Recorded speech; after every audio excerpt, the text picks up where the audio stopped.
At exactly 3:27 a.m. on July 21st, 2011, Amy Winehouse woke up screaming in her Camden home. She'd seen them again: Kurt Cobain, Jimi Hendrix, Janis Joplin, all standing at the foot of her bed. 2 more days, Kurt whispered. What happened next would make even skeptics question everything they believed about life and death. The 27 Club isn't just a tragic coincidence. It's something far more terrifying. This is the story that Amy's bodyguard, Andrew Morris, swore he'd never tell. But after years of therapy and nightmares, he finally broke his silence about what really happened in Amy's final 72 hours. I've seen things that can't be explained, he said, hands still shaking as he recalled that night. Amy wasn't alone in that house. They were with her. It started 3 months before Amy's death. In April 2011, she was recording in her home studio when the temperature suddenly dropped 20 degrees. The recording equipment captured something that still sends chills down producers' spines. A voice that wasn't Amy's, whispering "Welcome, sister" underneath her vocals. Mark Ronson deleted the file immediately, but not before 3 people heard it clearly. The voice sounded exactly like Janis Joplin. But here's what nobody knows. Amy had been having the dreams since she turned 27, and she'd been documenting everything in a hidden journal that was found only after her death. The journal, discovered inside a hollowed-out book in Amy's bedroom, contained entries that would make your blood run cold. April 15th. They came again. Jim Morrison this time. He showed me how he died, made me feel the water filling my lungs. I woke up coughing up water that wasn't there.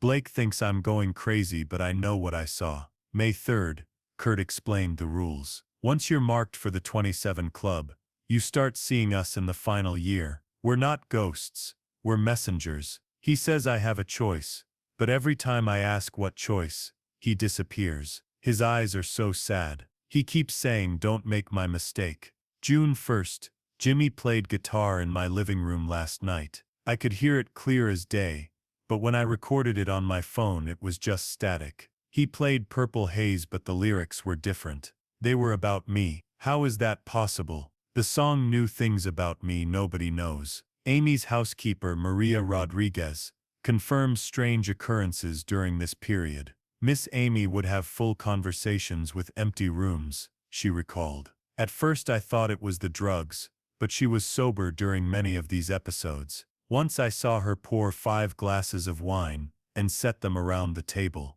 When I asked who they were for, she looked at me strange and said, "Can't you see them? They're right there. Wait until you hear what the security cameras captured, footage that the family has desperately tried to suppress." The CCTV system in Amy's home was state-of-the-art, installed by her father to monitor her safety. But what it recorded in her final months defied all logic. On May 15, 2011, at 3:27 a.m., always 3:27, the reverse time of death for many 27 Club members, the cameras show Amy's piano playing by itself. Not just random notes. It was playing Rehab in a minor key, creating a funeral dirge version of her biggest hit. Security guard Tony Bennett, not the singer, was watching the monitors that night. "I ran upstairs thinking someone had broken in," he said. "But when I got to the room, Amy was standing in the doorway crying. She said, 'They're showing me how it will sound at my funeral.' I checked the room. It was empty, but the piano bench was still warm, and there was condensation on the keys like someone had been breathing on them." Even more disturbing was the footage from June 28th. The camera in Amy's bedroom shows her asleep, but standing at the foot of her bed are 5 distinct shadows. They don't move like shadows should.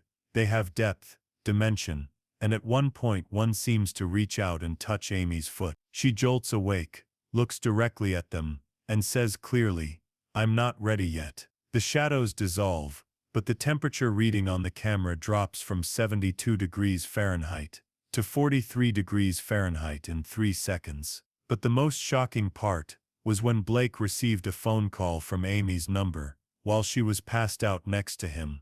Blake Fielder Civil, despite their divorce, was staying with Amy during a particularly bad week in early July. On July 7th, exactly 2 weeks before Amy would die, Blake's phone rang at 3:27 a.m. The caller ID showed Amy's number, but Amy was unconscious next to him, her phone clearly visible on the nightstand. He answered with trembling hands. The voice on the other end wasn't Amy's, but it used her phone. "Tell her she doesn't have to join us," a raspy male voice said. Blake swears it sounded exactly like how Kurt Cobain's speaking voice was described. "Tell her the music isn't worth it. Tell her." The line went dead. When Blake checked Amy's phone, there was no record of any outgoing call. Blake woke Amy up, panicking, telling her about the call. Amy's response chilled him to the bone. "I know. He's been trying to warn me. They all have. But there's another voice. Older, darker. It says the contract was signed before I was born. It says my music belongs to the club." Blake asked what contract, but Amy just stared at the corner of the room and whispered, "He's here now. Can't you see him? Robert Johnson is right there, holding the paper." Robert Johnson, the legendary blues musician, who allegedly sold his soul at the crossroads, died at 27 in 1938, the first official member of the 27 Club.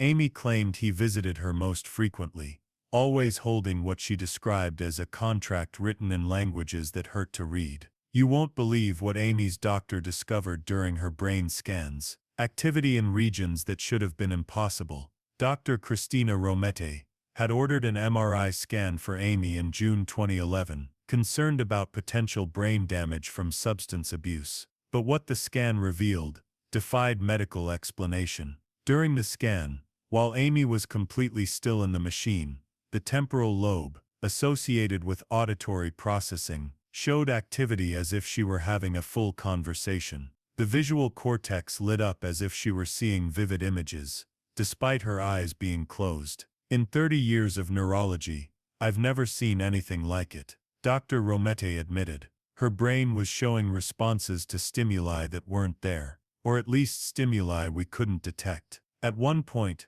her amygdala showed a fear response so intense, I thought she was having a seizure, but she was completely calm. When I asked her afterward what she experienced, she said, "They were showing me how it ends, all the different ways it could happen." The medical team ran the scan 3 more times, thinking it was equipment malfunction. Each time at exactly 27 minutes into the scan, Amy's brain would show the same impossible patterns. On the final scan, the machine captured something that still hasn't been explained, an electromagnetic anomaly that formed the shape of a figure standing next to Amy in the machine. The technician quit the next day, refusing to explain why. But then something unexpected happened at Amy's last recording session that multiple witnesses can't explain. July 18, 2011, 5 days before Amy's death. She insisted on one final recording session, saying she had to get one more song down. Producer Salam Remy was reluctant. Amy was clearly unwell, but she begged him. The song she wanted to record had no title, just lyrics she'd scribbled on napkins, receipts and scraps of paper. The lyrics were bizarre, seemingly random, until Remy realized something terrifying. Each verse contained exact quotes from the final words of different 27 club members. Lines that weren't publicly known, that Amy couldn't have researched. "The guitar is at the bottom of the pool. Brian Jones. I'm going to the bathroom to eat the tuna." Janis Joplin's last words to her friend. "It's better to burn out." Kurt's suicide note. Yes, but Amy included the part that was never released to the public. As Amy sang, other voices began joining in on the recording. Remy could hear them clearly through his headphones. Male voices, female voices, harmonizing with Amy. But there was no one else in the booth. When he played back the recording, the extra voices were there, clear as day. "It sounded like a choir of the dead," he said. "I've never been religious, but I prayed that night." The most chilling moment came when Amy suddenly stopped singing and stared at the corner of the booth. "He says I have 5 days to decide," she announced to the control room. 5 days to choose whether I complete the song or break the chain. Nobody asked who he was. They were too terrified by the shadow that everyone could see, but no one would acknowledge, standing right behind Amy in the booth. The night of July 22nd was when everything reached its terrifying climax. And Amy's neighbor's security camera caught it all. Amy's neighbor, retired BBC producer Jonathan Wells, had a security camera that partially captured Amy's garden. On July 22nd, at 3:27 a.m. of course, his camera recorded something that he's only shared with select paranormal investigators. The footage shows Amy in her garden, fully dressed despite the late hour, appearing to dance with multiple invisible partners. But here's what makes it truly terrifying. The motion sensor lights in the garden were triggered in patterns that suggested multiple people moving around, not just Amy. The pool water rippled in 5 distinct spots, as if people were standing in it, though only Amy was visible. At one point, Amy clearly says, "I understand now. You weren't suicides. You were sacrifices." Inside the house, Amy's assistant Tyler James was asleep on the sofa. He woke to the sound of multiple voices singing Back to Black, in harmony. He found Amy alone in her room, but 5 wine glasses were set out, all with different levels of wine, and lipstick marks on glasses Amy wasn't drinking from. "She looked at me with tears streaming down her face," Tyler recalled, and said, "They're saying goodbye. They know I won't join them." Amy then did something that still haunts Tyler. She walked to her mirror and kissed it, leaving a lipstick mark. "For Janice," she said. She then kissed her guitar, for Jimmy, her piano keys, for Jim, a notebook for Kurt, and finally she kissed her own hand, for Amy. Tyler asked what she meant. "I'm choosing to break the chain," she said. "They showed me how to escape. What happened in the final 24 hours will make you question everything you thought you knew about Amy's death." July 23, 2011. Amy woke up unusually peaceful, according to everyone who saw her that day. She made phone calls to friends, not goodbye calls, but checking in, laughing, making plans she'd never keep. Her bodyguard Andrew noticed something odd. Amy kept looking at spaces next to people, as if someone else was standing there. When he asked, she said, "They're still here, but fading. They know I've made my choice." At 1 p.m., Amy did something she hadn't done in months. She played piano completely sober, singing songs no one had heard before. Her doctor, who visited that afternoon, found her blood alcohol level at 0.0 for the first time in years. She was clear, lucid, almost serene. Dr. Romita noted, "She told me, I found the loophole. They can't take you if you go on your own terms, not theirs." What happened next is where accounts diverge into the impossible. Multiple neighbors reported seeing figures in Amy's windows that afternoon, silhouettes that didn't match anyone who was supposed to be in the house. Mrs. Patterson, who lived across the street, swears she saw at least 5 people in vintage clothing through Amy's bedroom window, like they were from different eras, all surrounding Amy's bed. At 3:27 p.m., 12 hours before the usual time, Amy sent a final text to her mother. "The club has no power over those who choose love over legacy. I choose love. Tell everyone I chose love." Janice didn't understand the message until much later, when she found Amy's hidden journal and read the final entry. Amy's last journal entry, written hours before her death, reveals everything. "They've been preparing me for months, showing me the price of joining them. The 27 Club isn't random. It's a collection of souls traded for musical genius. Robert Johnson started it with his Crossroads deal, and every member since has been marked from birth. We were all born with the gift and the curse. But here's what they didn't want me to know. You can break the chain. Kurt tried to tell me but couldn't say it directly. The curse only works if you die fighting it, if you die running from it. If you accept death peacefully, naturally, without violence or struggle, you free not just yourself but weaken the chain for the next marked one." They're angry now. I can feel their disappointment. They needed me to complete something. 27 members for 27 years of eternity. Some bullshit cosmic contract. I'm number 23. 4 more after me would seal something I don't understand, but I won't let it happen. So I'm drinking. Not to die, but to sleep. If I go peacefully, no violence, no struggle, just drifting away, the chain breaks. The next marked one might have a chance. The voices are fading now. They know they've lost. I've won by losing. I've saved someone I'll never meet. Tell Blake I loved him. Tell my parents this was my choice. Tell the world the music was mine, not theirs. And if anyone else starts seeing the shadows at 27, tell them, choose peace, choose love, choose to leave gently. The club has no power over a willing soul. Amy was found at 3:54 p.m. on July 23, 2011. The official cause was alcohol poisoning, but the coroner noted something unusual. Her body showed no signs of struggle, no stress indicators, nothing suggesting the violent end alcohol poisoning usually brings. She looked peaceful, almost sleeping. 5 wine bottles were found around her bed, but only one glass, hers, had been used. After Amy's death, strange things stopped happening in the house immediately. The cold spots vanished, the shadows disappeared, the piano never played itself again. But here's what nobody talks about. 3 other musicians who were approaching their 27th birthdays that year reported that recurring nightmares about dying suddenly stopped after July 23, 2011. One singer, who wishes to remain anonymous, claims she was being visited by the same shadows Amy described. They stopped coming after Amy died, she said. The last time I saw them, Kurt Cobain's shadow tipped his hat to me and mouthed she broke it. I'm 34 now. I lived because Amy died.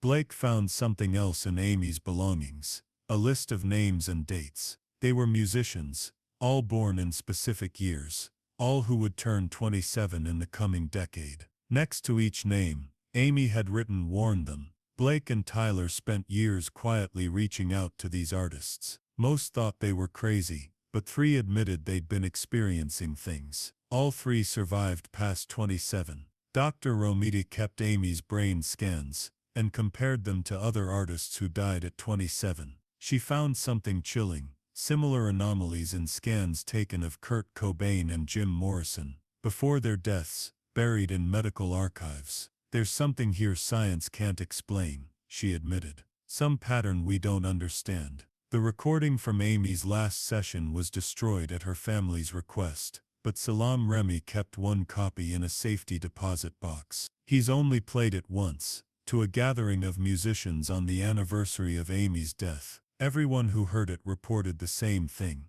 They could hear voices that weren't there, see shadows that shouldn't exist, and felt an overwhelming urge to create music, but also a deep protective warmth, as if Amy's voice was shielding them from something darker. Today Amy's house in Camden has new owners who report no paranormal activity, but they did find one thing scratched into the paint behind Amy's bedroom mirror. Invisible, unless you know where to look, are the words, "The chain is broken. Let music live without blood." Oh boo! Was Amy mentally ill, suffering hallucinations from years of substance abuse? Or did she really experience something beyond our understanding? The witnesses to these events, respectable people with no reason to lie, maintain their stories despite ridicule. The footage exists, hidden in private collections, too disturbing for public release. What we know for certain is this: Amy Winehouse died at 27, but unlike the violent, tragic ends of other club members, she went peacefully. And since her death, no major musical talent has joined the 27 club. Coincidence? Or did Amy really break a supernatural chain, sacrificing herself to free future artists from a curse she never asked for? The answer might lie in her music. Listen to Back to Black, played backwards at 27% speed, and you'll hear something that will chill you to the bone. But that's a secret the recording industry has worked hard to bury. Some truths are too dangerous for the living to know. Amy once said, "I write songs because I can't keep the voices inside." Now we know, maybe those voices weren't metaphorical. Maybe she was never alone. And maybe, just maybe, she saved us all from something we'll never fully understand.